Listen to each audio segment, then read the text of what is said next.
চলতি বছরের শুরুর দিকে ইংল্যান্ডের বিরুদ্ধে ভারতীয় টেস্ট টিম থেকে বাদ পড়েছিলেন শ্রেয়াস আইয়ার। তারপরেই রঞ্জি ট্রফির সেমিফাইনাল না খেলায় হঠাৎ করে শ্রেয়াসকে কেন্দ্রীয় চুক্তি থেকে বাদ দেয় বিসিসিআই। যদিও তার কিছু মাস আগেই ওয়ানডে বিশ্বকাপে সেরা পারফরমেন্স করেছিলেন শ্রেয়াস, কিন্তু সেই সমস্ত কিছু না ভেবেই একটি রঞ্জি ম্যাচ না খেলায় কেন্দ্রীয় চুক্তি থেকে শ্রেয়াসকে ছেঁটে ফেলে বিসিসিআই। তারপরে রঞ্জি ট্রফির ফাইনালও খেলেন শ্রেয়াস। শুধু খেলেন তাই নয়, ফাইনালের মতো মহামূল্যবান ম্যাচে 95 রানের ইনিংসও টিমকে উপহার দেন তিনি।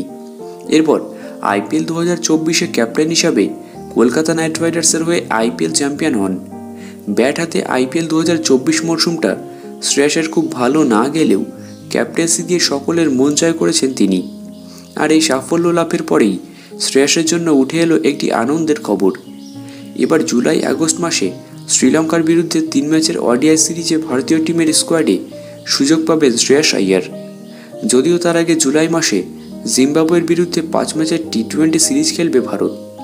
এখন দেখার সেখানে কি সুযোগ অপেক্ষা করছে শ্রেয়াসের জন্য। কিন্তু বর্তমানে একাধিক সূত্র থেকে জানা যাচ্ছে গৌতম গম্ভীরের কোচিংয়ে আবারও জাতীয় টিমে ফিরতে চলেছেন শ্রেয়াস আইয়ার। অন্যদিকে এর আগে জিম্বাবুয়ের বিরুদ্ধে টি20 সিরিজে জাতীয় টিমের সুযোগ পাওয়ার খবর রয়েছে অভিষেক শর্মা, রিয়ান পরাগ, মায়াঙ্ক যাদব, হর্ষিত রানা, নীতিশ কুমার রেড্ডি, ইয়াশ দয়াল এবং বিজয় কুমার বৈশাখের।